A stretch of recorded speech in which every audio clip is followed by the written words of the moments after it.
এটা কি আমাদের জন্য হক না? এটা কি তাদের অধিকার না আমাদের প্রতি যে আমরা বাবা মা দাদা দাদির বাবাদের খোঁজ খবর নিব? আল্লাহ তাআলা আমাদের সবাইকে বাবা মার খেদমত করার তৌফিক দান করুন। وقضى ربك ألا تعبدوا إلا إياه وبالوالدين إحسانا إما يبلغن عندك الكبر أحدهما أو كلاهما فلا تقل لهما أف ولا تنهرهما وقل لهما قولا كريما। এই শীতের রাত, ও মুসলমান, এই শীতের রাত আমি নিজে, আমার ছোট একটা বাচ্চা আছে তো, আমি নিজে দেখি। এই গতকাল কেউ হঠাৎ করে বাবু পায়খানা করে দিচ্ছে বিছানার মধ্যে, একেবারে বিছানায় এই শীতের দিন প্রস্রাব করে দিচ্ছে। হাই রে, তার মায়ের যে কষ্ট! আমি তো প্রোগ্রাম করে যাই, ঘুমাই, আমার বিরক্তি লাগে ঘুমের মধ্যে ডাক দিলে, বাস্তবতা। কিন্তু মা, সে দেখলাম এই টাইনা টাইনা এই চাদর পরিষ্কার করতেছে, কাপড় চোপড় পরিষ্কার করতেছে, তারপরে ওই কাপড় পরিবর্তন করে দিছে।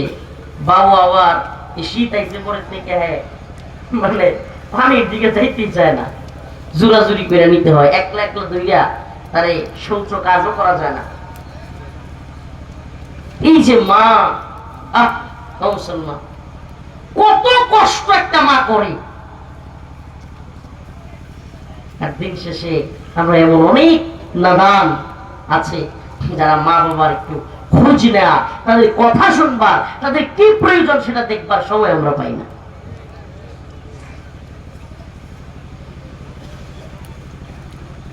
আল্লাহ তাআলা আমাদেরকে হেদায়েত দান করুন। আজকে থেকে মা বাবার খবর নিব তোমরা। যার প্রতি মা বাবা অসন্তুষ্ট থাকে তার প্রতি আল্লাহ অসন্তুষ্ট থাকে। হে সন্তান, তুমি একদিন পিতা হবে। তুমিও মেয়েদেরকে, আমাদের বোনদেরকে বলছি, তোমরা একদিন মা হবে। এখনই আমাদের উচিত আমাদের মা বাবাকে সম্মান করা। প্রিয় ভাইরা আমার, আল্লাহ তাআলা আমাদেরকে মা বাবার খেদমত করে জান্নাতে যাওয়ার তৌফিক দান করুন। আল্লাহ রাসূল হাদিসের মধ্যে বলেছেন, আল জান্নাতু তাহতা আকদামিল উম্মাহাত, মায়ের পায়ের নিচে সন্তানের বেহেশত। মা ছাড়া দুনিয়ায় আপন কেহ আর হয় না, কখনো হয় না। মা ছাড়া দুনিয়ায় আপন কেহ আর হয় না, কখনো হয় না। সীমাহীন যাতনায় বুক ভরা বেদনায়, সীমাহীন যাতনায় বুক ভরা বেদনায়। সব সময় আমাদের জন্য বাবা মা সব সময় এই যে দুঃখ, সুখ, কান্না, হাসি, সব সময় আমাদের বাবা মা আমাদের জন্য দোয়া করে। এই দুনিয়ায় আমনের সফলতায় সবচেয়ে বেশি যে মানুষটা খুশি হয় সেটা আপনার মা এবং বাবা। আপনি কি জানেন এই দুনিয়াবাসী আপনার আমার সফলতায় হিংসা করে? আপনি কি জানেন বাবা মা ছাড়া আপনার আমার সফলতায় আপনি দুনিয়াবি দিক থেকে কিংবা যে কোনো দিক থেকে একটা ভালো অবস্থানে যাচ্ছেন, পাড়া প্রতিবেশী, আশপাশ, এমনকি চাচাতো ভাই, এমনকি একেবারে আশপাশের লোক হিংসা করে। একমাত্র আমি এই দুনিয়ায় দেখেছি আপনার আমার সফলতায় মা বাবা, এবং আরেকটা পাওয়া যায় উস্তাদ। উস্তাদ খুব খুশি হয়, আমার ছাত্র বড় হয়েছে, খুশি হয়, প্রশংসা করে। আল্লাহ তাআলা আমাদেরকে মা বাবার এবং উস্তাদের খেদমত করার তৌফিক দান করুন।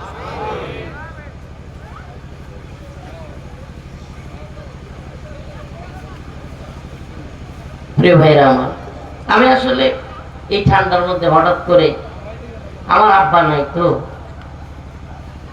এই জন্য হঠাৎ করে এই বিষয়ে একটু কথা বলে ফেললাম। আমার আলোচনার বিষয় বাবা মার খেদমত বা এরকম কিছু না, আমি মৌলিক আলোচনায় যাব, কিন্তু এই যে শীতের রাত, আসলে হঠাৎ করে মনে পড়ে গেল এই ঠান্ডার মধ্যে আমাদের মা বাবা কত কষ্ট করে। আমার আব্বার অনেক আশা ছিল যে আমার ছেলে হাফেজ হবে, আলেম হবে। বিশ্বাস করেন, আমার আব্বা ভীষণ আশা করছিল যে বক্তা হবে। আব্বা কইতো, মানুষকে বলতো, আমার যে মামা আমার মাদ্রাসায় ভর্তি করছিল ওনারে বলতো যে আমার পোলাটা কোনো একদিন ওয়াজ করবো, আর আমি বইয়ে বইয়া শ্রোতা হইয়া শুনবো। কিন্তু আমি যখন ঢাকার যাত্রাবাড়ি মাদ্রাসায় 17 বার হেফজ পড়ছি, তখনই আব্বা মারা গেছে, ওয়াজ শুনতে পারে নাই। তো দুনিয়ায় আমরা একদিন আছি, একদিন থাকবো না ভাই, সবাইকে চলে যেতে হবে। এই জন্য এই যে সঙ্গীতটা মনে পড়ে গেল, সীমাহীন যাতনায় বুক বড় বেদনায় দুনিয়া ছেড়ে চলে যাই মা,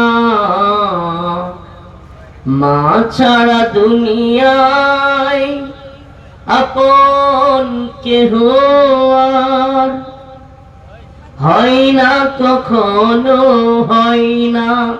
আপনি বিশ্বাস করেন বা না করেন, আপনার মার চাইতে আপন দুনিয়ায় কেউ নেই। এটা আপনি বিশ্বাস করেন বা না করেন, এই দুনিয়ায় এক চাইতে বড় জঘন্য সন্তান, এক চাইতে বড় খারাপ লোক, বদমাশ লোক হইতে পারে না যে তার মা বাবাকে বৃদ্ধাশ্রমে পাঠায়। এরা কুলাঙ্গার। যে সমস্ত সন্তানেরা মা বাবার বৃদ্ধাশ্রমে পাঠায় দেয়, মার বিরক্তি সহ্য হয় না, তোমার বিরক্তি তোমার সন্তানদের সহ্য হবে না, লাথি মারবে তোমাকে বেটা। তোমার বিরক্তি তোমার সন্তানেরা সহ্য করবে না। প্রিয় ভাইয়েরা আমার, কি বলবো, বিয়ে শাদী না করলে কিংবা নিজের সন্তান না হলে একজন মার কি পরিমাণ কষ্ট, এটা আসলে বলতেই পারতাম না। কি পরিমাণ ব্যথা, কি পরিমাণে বমি একটা মার এই 10 মাস প্রেগন্যান্সির সময় যায়, এটা যারা একবার কাছ থেকে দেখেছে সেই স্বামীরা বলতে পারবে। আমি কষ্ট তার চুপ হয়ে যেতাম, রাতের রাত দেখতাম যে আমার আহলিয়া সন্তান হবে, ঘুমাইতে পারে না, বমি করতেছে, হাই রে একটা অস্থির অবস্থা। 10 মাস, একদিন না, এটা খাইতে পারে না, ওইটা খেতে পারে না, বমি করে দেয়। এখন আমার যখন বাচ্চা হয়েছে, তখন কি, এখন বাবু ওই শীতের দিন হঠাৎ করে পায়খানা করে দিচ্ছে, হঠাৎ করে প্রস্রাব করে দিচ্ছে তার শরীরের মধ্যে, ওগুলো পাল্টাইতেছে, ঠান্ডা লেগে গেছে। তো গতকালকে কথা বললাম যে টয়লেট করে দিছে, মুচ্ছে করছে, হুট করে আমি ফজরের পরে অভ্যাস আমার সারা প্রোগ্রাম করে গিয়ে অল্প খাইতে বসছি, তখন করছে এই যে প্লেট যেখানে আছে এমনি বাবা আসছিল। তো এই যে মা, সুবহানাল্লাহ, এই যে মায়ের কষ্ট, এটা আপনি আমি বুঝতে ভাই, আপনি কি রাত্রে 2টা-3টার সময় হঠাৎ করে আপনার শরীরে পায়খানা করছে কেউ, আপনি কেমনে বুঝবেন? প্রস্রাব করছে আপনি কেমনে বুঝবেন? আপনি যতই বুঝাই বুঝবেন না। প্রস্রাব পায়খানা করার পরে এই বাচ্চাকে, হায় হায়, বাচ্চা যেগুলো জিদি হয়, পানিতে সে যাবেই না, যাবেই না, তারে একা দূরে রাখাই যায় না। এটা পরিষ্কার করানো, তারপরে এই ঘুমের মধ্যে তারে ধুইরা রাখা, হ্যাঁ, এটা যে কি কষ্টে। সব কিছু বাবা মা নিঃস্বার্থ ভাবে করে, নিঃস্বার্থ ভাবে। সন্তান কি করবে, টাকা পয়সা দিবে, বড় হয়ে হাঁকবে লাগবে, এগুলো কোনো চিন্তা নেই, নিঃস্বার্থ ভাবে করে। সুবহানাল্লাহ। তো সেই বাবা মারে যে সন্তান বৃদ্ধাশ্রমে পাঠায়, এদের চেয়ে জঘন্য পৃথিবীতে আছে? খালি খুশি করবেন আপনি, খালি খুশি করবেন।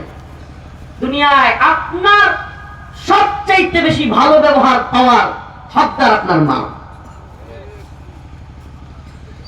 দুঃখ সুখের অনুভূতি গুলো স্বার্থের রঙে বদলায় প্রতিদিন, নিয়তির টানে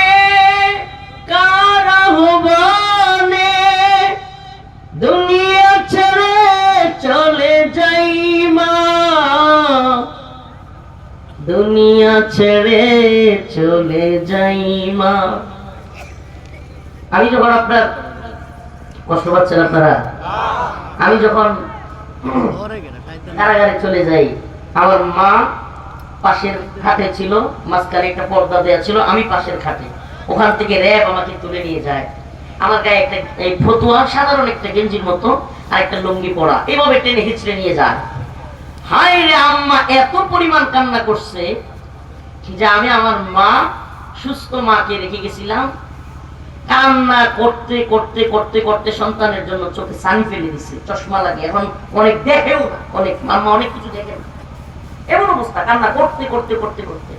তো যখন কারাগারে দেখা করতে যেত, কিংবা গারদে বা বিভিন্ন সময় কথা হইলেই, ফোনেও কোনো সময় কথা হইলেই আমি আম্মারে দেখতাম যে চোখ দিয়ে গড় গড়াইয়া পানি করতেছে। আমি যখন এই গজলটা গায়ে শোনাইতাম, সবসময় আমি গজলটা কইতাম আম্মারে, আর খুশিতে মনটা ভরে যেত, তখন আর কান্না করতো না। এই জন্য এই গজলটা হঠাৎ মনে পড়ে গেল। ও সন্তানেরা, আজকে আমার সামনে কথা দেন, যে মাকে কষ্ট দিয়েছেন, বাবাকে কষ্ট দিয়েছেন, এই প্রোগ্রাম থেকে কথা দেন, যাদের বাবা আছে, মা আছে, বাড়িতে গিয়ে মাপ চাইবেন, বাড়িতে গিয়ে মাপ চাইবেন, চাইবেন তো ইনশাআল্লাহ। যে ভুল মনে করেন আমি সাম্প্রতিক রিসেন্ট কোনো ভুল করেন নাই, তবুও মাপ চাইবেন হাতে ধরে, আম্মা আমি যদি কোনো ভুল করে থাকি আমাকে মাফ করে দিই। বিশ্বাস করেন, আমার এখনো মনে আছে, আমার মামা মাওলানা আবু বকর, যিনি আমাকে মাদ্রাসায় ভর্তি করাইছিলেন, তিনি আমাকে ওই ছোটবেলায় বুদ্ধিটা দিয়েছিলেন। আমি বাড়িতে গিয়ে খালি আম্মারে আর আব্বারে কইছি, আব্বা আম্মা আমারে মাফ করে দিও। আব্বা আমারে বুকের মধ্যে নিয়া চিৎকার করে কান্না শুরু করছে, আল্লাহ তুমি আমার সন্তানকে কবুল করো, আল্লাহ তুমি আমার সন্তানকে আলেম বানাও। মানে এত খুশি হয়েছে, খালি মাপ চাইছি গিয়া বাড়িতে, মাদ্রাসা থেকে এসে হুজুরে বুদ্ধি দিয়ে দিছে যে মাপ চাবো কোথায়, হাতে ধরে একটু মাপ চাইছি। আরে আম্মা আব্বা কান্না, আব্বা তখন ছিলেন, এত কান্না করছে, এত খুশি হয়েছে। বিশ্বাস করেন, এই এক চোখের পানির দোয়া আপনার দুনিয়া এবং আখিরাতের সফলতার দরজা খুলে যাবে। কারো কাছে গিয়া মিলাদার হাদিয়া লয়ে যাওয়ার দরকার নেই। এক দোয়া যদি মারে বাবার কাছে মাপ চাই, আরে মা বাবার কাছে মাপ চাইলে ছোট হওয়ার কিছু আছে? ছোট হওয়ার কিছু আছে? নেই। দেখছেন, সন্তান বিপদে পড়ছে, গুহার মধ্যে, এরকম পাহাড়ের গুহা, এখানে পাথর পড়ে গেছে, দরজা খুলে না, ঝড় বৃষ্টি হচ্ছে, কি ভয়ঙ্কর পরিস্থিতি, আর মনে হয় বেরোতে পারবে না, খাবার খেতে পারবে না, মারা যাবে। এই মুহূর্তে আল্লাহ বলছে, আল্লাহ আমি আপনার বান্দা গুনাহগার, কিন্তু আল্লাহ আমি আপনার গুনাহগার বান্দা হইল মাকে বাবাকে কোনো সময় কষ্ট দিতাম না, তাদেরকে খেদমত করতাম। আল্লাহ তাআলা একটু একটু গুহার খুলে দিচ্ছে, সুবহানাল্লাহ। আরেকজন, ওই তিনজন আল্লাহর বান্দার মধ্যে আরেকজন, খেয়াল আছে ঘটনাটা, একটু খেয়াল আছে? তিনজন, কয়জন? তিনজন আল্লাহর বান্দা গুহার মধ্যে আটকে গেছে, সামনে পাথর। তো দ্বিতীয় জন আল্লাহর কাছে বলছে, আল্লাহ আমার এক চাচাতো বোন রে আমি খুব ভালোবাসতাম, আল্লাহ সে খুব সুন্দরী, আল্লাহ আল্লাহ তার চেহারাটা অনেক ভালো, আমি সব সময় তার কাছে পাইতে চাইতাম। আল্লাহ একদিন আমার সুযোগ চলে আসছে, আমি তার টাকা দিয়া ফুসলাইয়া বাধ্য কইরা তার সাথে খারাপ কাজ করব। সেই মুহূর্তে ওই মেয়েটা বইলা বসলো যে দয়া কইরা আল্লাহর হস্তে আপনি আমাকে এরকম কিছু করবেন না, আল্লাহকে ভয় করেন, বৈধভাবে বিয়ের মাধ্যমে আমাকে আমার সাথে সম্পর্ক করেন।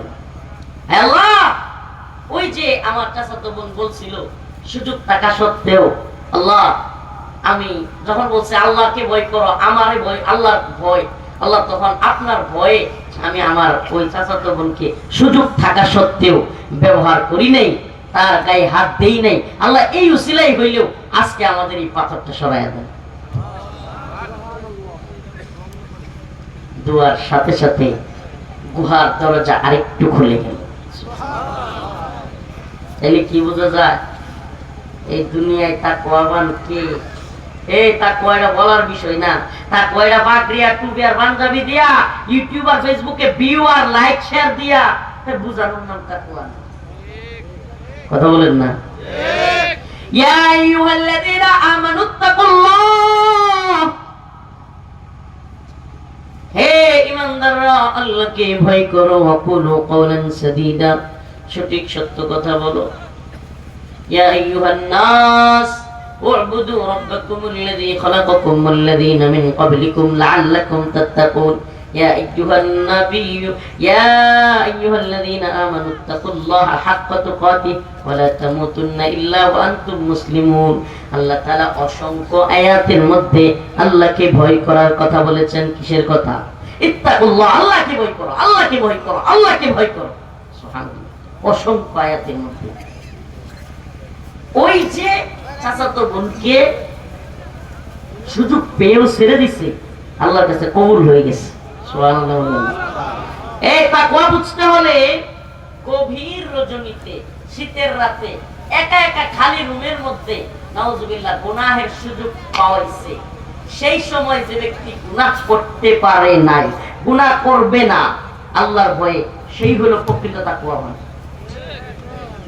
জনসম্মুখে 50 জনের সামনে কোনো কাজ না করা, এটা তাকওয়ার আলামত না। হ্যাঁ, এটা অবশ্যই চক্ষু লজ্জার একটা বিষয়, এটাও আল্লাহর কাছে মূল্যায়ন আছে।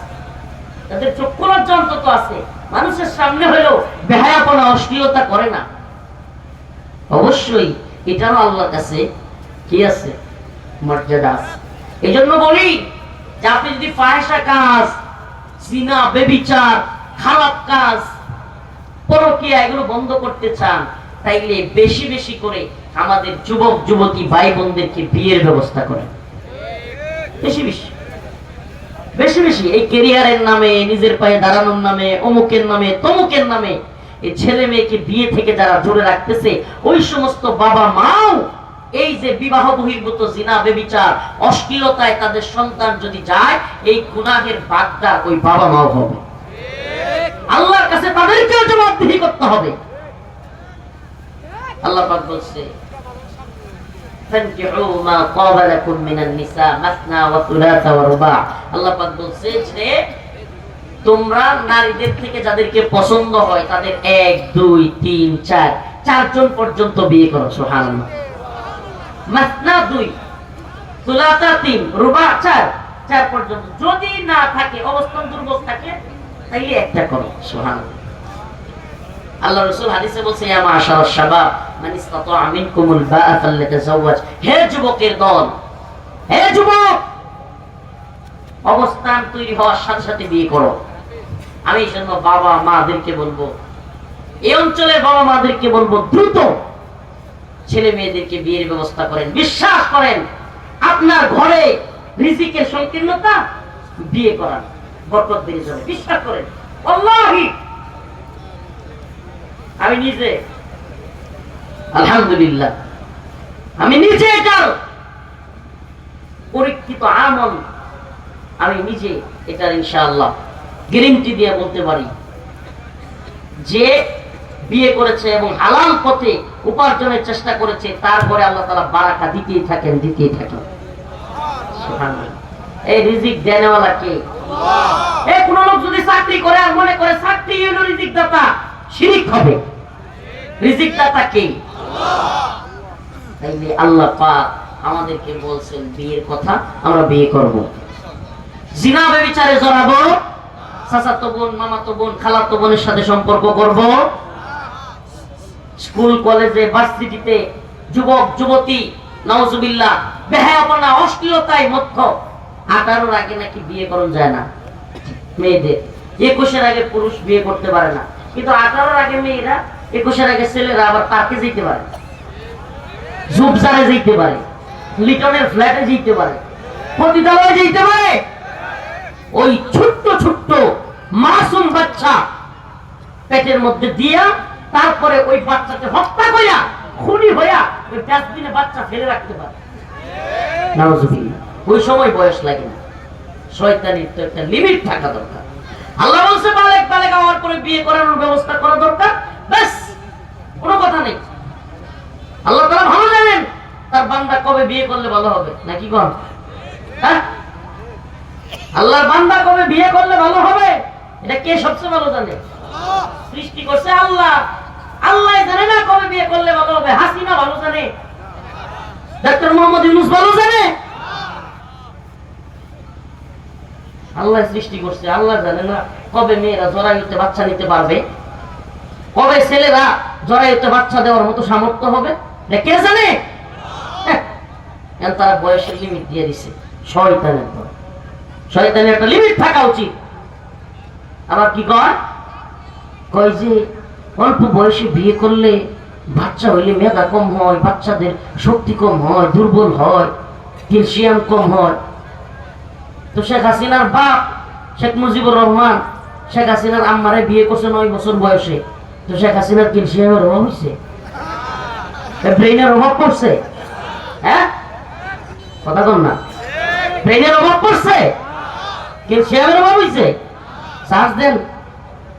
এখন তো ইউটিউব ফেসবুকের জামানা, গুগলের জামানা, চ্যাট জিপিটির জামানা।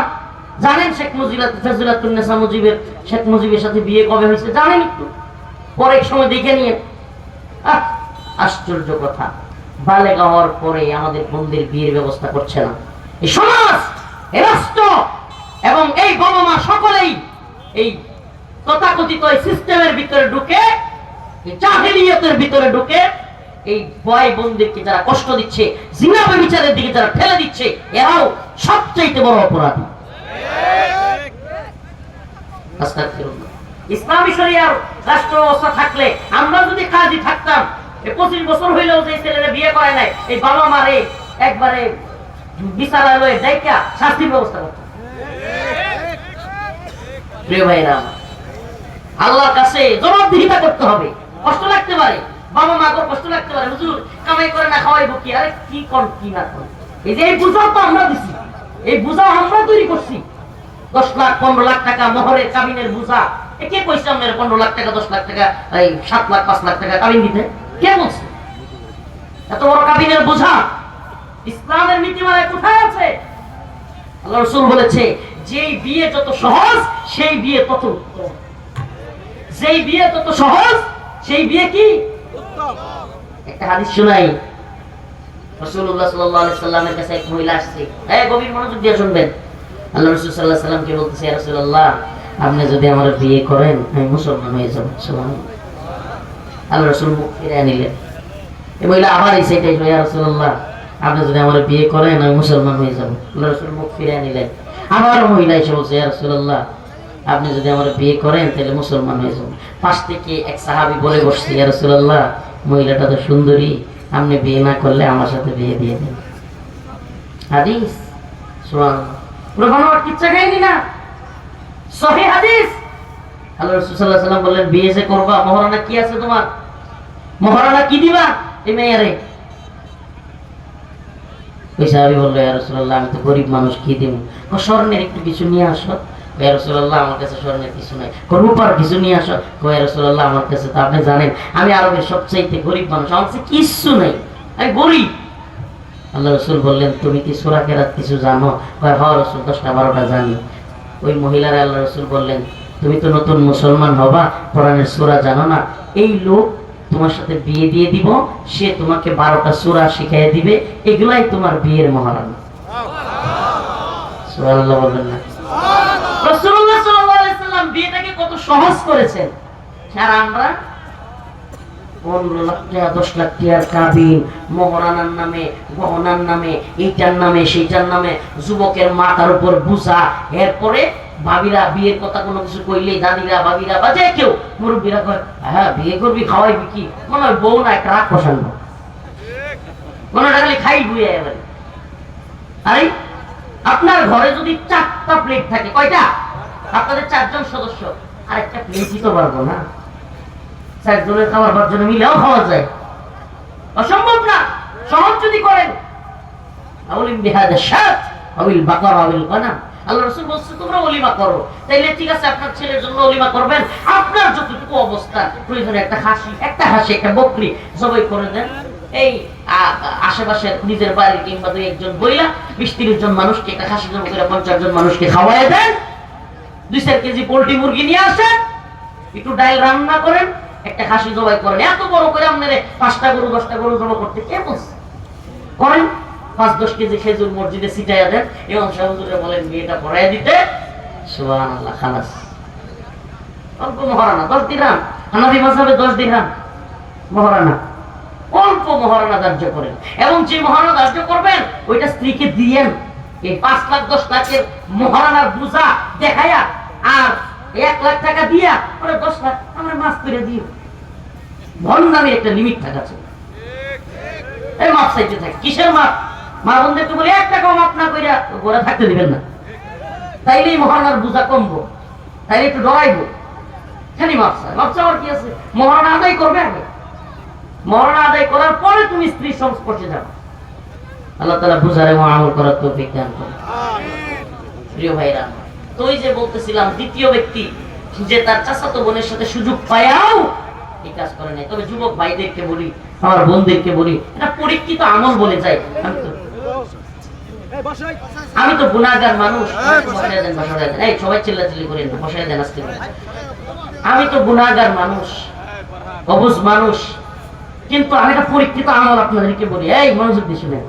আমি যখন কারাগারে ছিলাম, শেষ সময়ে খুব কষ্ট হইতেছিল। যুবক একা একা একটা রুমে থাকা, বাড়ির চিন্তা হওয়া, বিয়ে শাদীর চিন্তা হওয়া, পেরেশানি হওয়া, এগুলা যে কত কঠিন।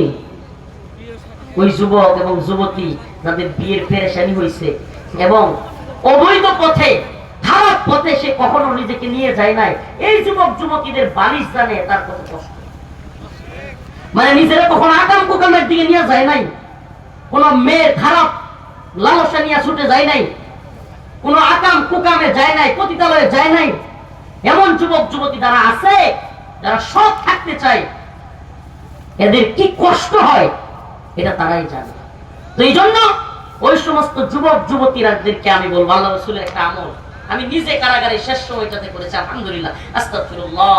আমি শোনানোর জন্য না রে ভাই, আমি গুনাহগার মানুষ, কিন্তু শুধু এই আমলটা আমি পরীক্ষিত, আমি নিজে করছি, আমি নিজে ফায়দা পাইছি। আপনাদেরকে বলি, রোজা রাখা। কি রাখা? সোমবার বৃহস্পতিবারে নিয়মিত কোন যুবক যদি রোজা রাখে, আল্লাহ তাআলা তার মন মতো স্ত্রী মিলাইয়া দিবে এবং দ্রুতই আল্লাহ তাআলা রিজিকের ব্যবস্থা করবে। সুবহানাল্লাহ। সোমবারে বৃহস্পতিবারে রোজা রাখবেন, হালাল পথে রিজিকের তালাশ করবেন, ইনশাআল্লাহ দ্রুত দেখবেন আপনার ব্যবসা কিংবা চাকরি যে কোনো ব্যবস্থা হয়ে যাবে।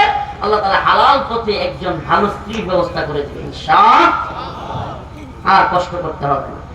জীবন মানুষের এই জিন্দেগি, আল্লাহ দুনিয়ার জিন্দেগি দিয়েছে, এখানে কথা বলবার জন্য হলে একজন সাথী দরকার। এই জন্য আল্লাহ তাআলা বিয়ের ব্যবস্থা করেছেন। হালাল পথে যৌন চাহিদা মিটানোর ব্যবস্থা আল্লাহ যদি না করতেন, দুনিয়া পাপা ছাড়ে ভরে যেত। আল্লাহ ব্যবস্থা দিচ্ছেন। আল্লাহ তাআলা আমাদের সবাইকে বুঝার মানার উপর তৌফিক দান করুন। নাম্বার 3, তৃতীয় আরেক ব্যক্তি, সে আল্লাহর কাছে দোয়া করতেছে, আল্লাহ, খেয়াল আছে ওই গুহার ঘটনা? খেয়াল আছে? গুহায় পড়ে গেছে 3 আল্লাহর বান্দা, 3 জনই আল্লাহর কাছে তার বিশেষ বিশেষ আমল নিয়ে দোয়া করতেছে। প্রথম জন বাবা মার খেদমত করতো, এই দোয়াটা করছে, একটু সরে গেছে। দ্বিতীয় জন তার বোনকে সে সুবিধা মতো স্থানে পাইয়াও চাচাতো বোনকে সে স্পর্শ করে নাই, আল্লাহর ভয়ে ছেড়ে দিছে। সুবহানাল্লাহ। আরেকটু গুহার দরজা সরে গেছে। 3 নাম্বার আরেকজন, সে আল্লাহর কাছে বলছে, আল্লাহ, আমার এক কাজের লোক দিনমজুর, সে আমার কাজ কইরা টাকা না নিয়ে ভুলে চলে গেছিল। আল্লাহ, আমি সেই টাকাগুলো জমা রাখি, আল্লাহ আমি সেই টাকাগুলো দিয়ে ব্যবসা করছি।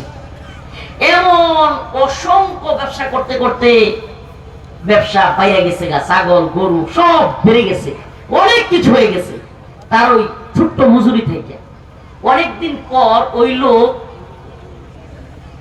আমার কাছে আসছে। ওই লোককে আমি বলছি যে, ভাই, আপনি যে মজুরি ফেলা রেখে চলে গেছিলেন, এই মজুরি দিয়া আমি বাড়াইতে বাড়াইতে এই যে এত কিছু করছি। এই লোক অবাক হয়ে গেছে, আমার সাথে মজা করেন, আমার সাথে মজা করেন, কয়েকগুলো সব আপনার মজুরি। সুবহানাল্লাহ। কয়, আল্লাহ, আপনাকে রাজি খুশি করবার জন্য আমি সব কিছু তার টাকা দিয়া যত ব্যবসা প্রতিষ্ঠান করছিলাম সব তারে বুঝাই দিচ্ছি। বর্তমান দুনিয়াতে এমন লোক আছে, হ্যাঁ, এত বড় ব্যবসা প্রতিষ্ঠান এত কিছু করছে, সব কিছু বুঝাই দিছে কারে? ওই দিন মজুর যে তার কাজ করে ভুলে চলে গেছিল, আল্লাহ তাআলা রাজি খুশি হইয়া সমস্ত পাথরের মুখ সরায় দিলেন। সুবহানাল্লাহ, আর রাসূল বলেন সুবহানাল্লাহ। তো যে আয়াত কারিমা তিলাওয়াত করেছিলাম, ইয়া আইয়ুহান নাসু দুরিবা মাতালুন ফাসতামিউ লাহু ইন্নাল্লাযীনা তাদউনা মিন দুনিল্লাহ লা ইয়াখলুকু দুবাban ওয়ালাউ ইজতামাউ লাহু ওয়া ইন ইয়াসলুবহুমুদ দুবাবু শাইআন লা ইস্তানকিদুহু মিন দুআফাত তালিব ওয়াল মাতলুব। ও দুনিয়াবাসী, ও টাঙ্গাইলের মুসলমান, আল্লাহ রাব্বুল আলামিন বলেন, ইয়া আইয়ুহান নাস, হে লোক সকল, দুরিবা মাতালুন, তোমাদেরকে একটা উদাহরণ দিই, ফাসতামিউ লাহু, মনোযোগ সহকারে শ্রবণ করো। আল্লাহ পৃথিবীর সমস্ত মানুষকে উদ্দেশ্য করে বলছেন, ইয়া আইয়ুহান নাস দুরিবা মাতালুন ফাসতামিউ লাহু, একটা উদাহরণ দিচ্ছি, উপমা দিচ্ছি, মনোযোগ দিয়ে শুনবে। ইন্নাল্লাযীনা তাদউনা মিন দুনিল্লাহ, তোমরা আল্লাহকে বাদ দিয়া যাদেরকে ডাকো, লা ইয়াখলুকু যুবাবা, আল্লাহরে বাদ দিয়া যাদেরকে ডাকো, এরা একটা মশা মাছি বানানোর ক্ষমতাও নেই। এই দুনিয়ার সমস্ত ক্ষমতাসীনরা একত্রিত হইয়াও, দুনিয়ার সমস্ত তাগুতেরা, দুনিয়ার সমস্ত জালেমেরা, দুনিয়ার সমস্ত ক্ষমতাসীনরা, এই Hasina, Modi, Netanyahu, Donald Trump কিংবা গোটা পৃথিবীর তথাকথিত সুপার পাওয়াররা একত্রিত হইয়াও আল্লাহ বলেন, লা ইয়াখলুকু যুবাবা, একটা মশা মাছি বানানোর ক্ষমতা এদের নেই। তাইলে এই দুনিয়ায় কোনো কিছু করব একমাত্র কার জন্য? যার সবকিছু করার ক্ষমতা আছে তারই তো আমরা রাজি খুশি করব। কি বলে? যার সবকিছু করবার ক্ষমতা আছে, রাজি খুশি করতে হলে তাকেই করব। এই যে একটা ঘটনা আপনাদেরকে বললাম, সুবহানাল্লাহ, মায়ের খেদমত করছে আল্লাহর রাজি খুশি করবার জন্য, চাচাতো বোনকে খারাপ কাজে সুযোগ পাইয়াও করে নাই আল্লাহর ভয়ে, আল্লাহকে রাজি খুশি করবার জন্য। দিন মজুর মজুরি না নিয়ে চলে গেছে, বিশাল সম্পদ মজুরির মাধ্যমে বাড়াইছে, নিজে ওই সম্পদ বুঝাই দিছে আল্লাহকে রাজি খুশি করবার জন্য। আমরা একটা শিক্ষা এখান থেকে অর্জন করতে পারি যে আল্লাহকে রাজি খুশি করবার জন্য যদি কোনো ব্যক্তি কাজ করে, দুনিয়া এবং আখিরাত উভয় জগতে সে সফল হয়। ঠিক কি ঠিক না? প্রিয় ভাইরা, আমার বন্ধুগণ, আপনারা অনেকেই বলবেন, হুজুর আমরা ইউটিউবে ফেসবুকে কত কিছু দেখলাম, হুজুর আজ কি বয়ান টয়ান করলেন। আমি খায়ের সাথে ওয়াজ করি না। যেই দিন যেই রকম বয়ান করতে মনে চায়, যেইটা ভালো মনে হয়, এই যে একটু আগে নামাজের ওয়াজ করে আসছি, দেখে আমাদের কাজটা কি? উম্মতের ইসলামের জন্য কিছু কথা বলা। এতে করে হয় কি জানেন, আমরা যখন এই মঞ্চগুলোতে বসে আপনাদেরকে সুবহানাল্লাহ নসিহত দেই না বা কোনো বিষয়ে ইসলামের জন্য বলি না, নিজের মধ্যে তখন ধাক্কা লাগে, হ্যাঁ আমিও কি এই গুনাহটা করে ফেলতেছি কিনা, আল্লাহ আপনি আমাকে মাফ করে দেন, কিংবা আল্লাহ আমার সঠিক পথে চালান, কিংবা এই বিষয়গুলো যেন আমিও এড়াইয়া চলতে পারি। তো এই জন্য চেষ্টা করি যে সব রকমের সকল বিষয়ই কথা বলবা, সব জায়গায় একই রকম কথা বলি না। গ্রামগঞ্জের প্রোগ্রামে একরকম কথা বলি, শহরের প্রোগ্রামগুলোতে একরকম কথা বলি, রাজনৈতিক সভা সমাবেশগুলোতে একরকম কথা বলি। চেষ্টা করি প্রিয় ভাইরা আমার, দিন শেষে তো আল্লাহর কাছে ফিরে যাব। কার কাছে? কথা কন, আল্লাহর কাছে ফিরে যাব। তাইলে যদি আল্লাহর কাছে ফিরে যায়, রাজি করব কে? বলেন কাকে? আল্লাহকে রাজি করব। আল্লাহর গোলামি করি জমিনে, কোন দলের গোলামি করি না, কোন দেশের গোলামি করি না। এই দেশের অনেক দল আছে, ভারতের দালালি করে, আমেরিকার দালালি করে, চীন, জাপান কিংবা যুক্তরাজ্য, যুক্তরাষ্ট্রের দালালি করে। আমরা এগুলো কার দালালি করি না, আমরা একমাত্র আল্লাহর দালালি করি, আমরা একমাত্র আল্লাহর গোলামি করি। অতএব এই দুনিয়ায় আল্লাহর গোলামি কইরা যদি জীবনটা পার করতে পারি, আল্লাহর কাছে ক্ষমা পাওয়া যায়, আল্লাহ যদি জাহান্নামের আগুন থেকে মুক্তি দেয়া দেয়, আল্লাহ যদি জান্নাতের জন্য কবুল করে নেয়, এর চাইতে বড় সফলতা আর নেই। فمن زحزح عن النار وأدخل الجنة فقد فاز وما الحياة الدنيا إلا متاع الغرور। আল্লাহ বলছে জাহান্নামের আগুন থেকে যে মুক্তি পাইল, জান্নাতে যে প্রবেশ করলো, ফাকাদ ফাজ, সেই ব্যক্তি হলো চূড়ান্ত সফল। সুবহানাল্লাহ। তো যে আয়াত বললাম, আল্লাহ বলছে এটা উপমা দেই তোমাদেরকে, লা ইয়াখলুকু যুবাবা, দুনিয়ার সমস্ত ক্ষমতাসীনরা মিলেও একটা মশা মাছি বানাইতে পারবে না। হাদিসের মধ্যে আসছে আল্লাহ রাসূল সাল্লাল্লাহু আলাইহি ওয়াসাল্লাম বলেন, এর চাইতে বড় অত্যাচারী, এর চাইতে বড় জালেম আর কেউ না যে আল্লাহর সাদৃশ্য বানাইতে চায়। সেজন্য আল্লাহ পাক এই মূর্তি বানাইলে, ভাস্কর্য বানাইলে, শেখ মুজিবের হোক, জিয়াউর রহমান সাহেবের হোক বা যারই হোক, মূর্তি ভাস্কর্য এগুলো বানাইলে আল্লাহ তাআলা এই জন্য অনেক বেশি রাগান্বিত হন। আল্লাহ রাসূল বলেছেন যে তার চাইতে বড় জালেম, তার চাইতে বড় অত্যাচারী কেউ নাই যে আল্লাহ তাআলার সৃষ্টির সাদৃশ্য কিছু বানাইতে চায়। আল্লাহ তাআলা বলেন, যদি বানাইতেই চাও পারলে একটা মশা মাছি সবাই মিলে বানাও। আছে পৃথিবীর কোনো ক্ষমতা কি মশা মাছি একটা বানাইতে পারবে? সারা পৃথিবী মিলেও একটা মশা মাছি বানানো সম্ভব? এই রবট দিয়া মানুষ বানায়, ঠুস করে ঠ্যাং ঠ্যাং করে পাল্টা করে দেয়। ভিডিও তো দেখেন, রবট দিয়া রোবট বানায়, ভিতরে মেমোরি ফিট করে দেয়, যতটুকু মেমোরিতে কথা ডাউনলোড করে দেয়। মনে করেন আপনি কথার কথা, এই যে মোবাইলটা, এটার ভিতরে একটা রেকর্ড লাগাইয়া দিয়া আপনার ভয়েস গুলো দিলে এটা বলবে না? এখন এই ভয়েসটাই, এই মেমোরিটাই যদি আপনি আকৃতিতে এরকম প্লাস্টিক দিয়ে মানুষের মতো আকৃতিতে ওটার ভিতরে মেমোরি লাগাইয়া দেন আর ওটার মধ্যে সেটআপ দিয়ে দেন, তাইলে আপনি যা জিগাইবেন ওইটা করবো। মানে মোবাইলেও যেমন চ্যাটজিপিটি আয় ওটাও বলবে। এই আর কি, ওটা কি রক্ত মানুষের মতো মেধা রাখে? সম্ভব? ওটা কি জন্য চাহিদা আছে?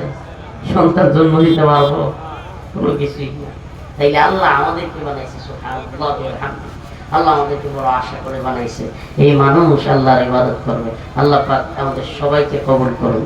আল্লাহ বলেন, লা ইয়াখলুকু যুবাবা, এরা মশা মাছি বানাইতে পারবে না। ওয়া ইয়াসলুবু যুবাবু শাইআন, যদি মশা মাছি তাদের কাছ থেকে কিছু নিয়ে যায়, লা ইস্তানফিদুহু মিন, এরা রক্ষাও করতে পারে না, করতে পারে না। আমাদের মনে আছে কিনা কিছুদিন আগে বাংলাদেশের মোদি আইছিল, কেডা? নরেন্দ্র মোদি। 2021 সালে আমাদেরকে নরেন্দ্র মোদির বিরোধিতার কারণে জেলে নিছিল। এই সময়ে মজার ঘটনা বাংলাদেশে ঘটছে, আপনারা অনেকের খেয়াল আছে কিনা আমি জানি না। মোদি সাতক্ষীরায় গেছে এক মন্দিরে, গিয়া মন্দিরে এক মূর্তির মধ্যে, তাদের বড় এক মূর্তির মাথায় স্বর্ণের মুকুট পরাইছিল। জাতীয় পত্রিকায় নিউজগুলো আছে, দেখে নিয়ে পারলে। স্বর্ণের মুকুট। মোদি চলে যাওয়ার পরে এই কয়েকদিন আগে ওই মুকুট চুরি করে রইল। এখন ওই মুকুট কেনা নিয়ে গেছে, এই জন্য বাংলাদেশে তো বুঝেন না, কিছু হইলেই যখন মানুষ উত্তপ হয়ে যায়, মানুষ রাগান্বিত হয়ে যায়, খুব ধরে যায়, তখন হুট করে কয় 3 সদস্যের তদন্ত কমিটি গঠন করা হয়েছে। এটা হলো নরমাল একটা বিষয়। তো ওই মুকুট উদ্ধারের জন্য 3 সদস্যের উদ্ধার অভিযানের কমিটি, তদন্ত কমিটি গঠন করছে। তো এক ভাই পোস্ট করছে, আগে সে অমুসলিম ছিল, হিন্দু ছিল, এখন সে মুসলমান হয়েছে। ওই রকম আমাদের এলাকার এক ভাই নব মুসলিম শেখ বিল্লাহ নোমানী, উনি পোস্ট করেছে যে তদন্ত কমিটির স্বার্থে, তদন্তে দ্রুত মুকুট পাওয়ার স্বার্থে আমার তদন্ত কমিটির প্রতি বিনীতভাবে রিকোয়েস্ট থাকবে, আপনারা ওই মূর্তি গিয়ে জিজ্ঞেস করেন তার মাথাটাই কে মুকুট কেনা নিল। লা ইয়াখলুকু যুবাবা ওয়া ইন ইয়াসলুবহুমুয যুবাবু শাইআ ওয়া ইন ইয়াসলুবহুমুয যুবাবু শাইআ লা ইস্তানকিদুহু মিন। আল্লাহ বলেন, আরে এরা তো কিছু তো বানাইতে পারি না। ওই মূর্তির যারা পূজা করে এরা জানেই না, যাদের পূজা করে এরা তো নিজেরাই লা ইস্তানকিদুহু মিন, সামনে যে খাবার রাখে ওই খাবার রক্ষাই করতে পারে না। ضعف الطالب والمطلوب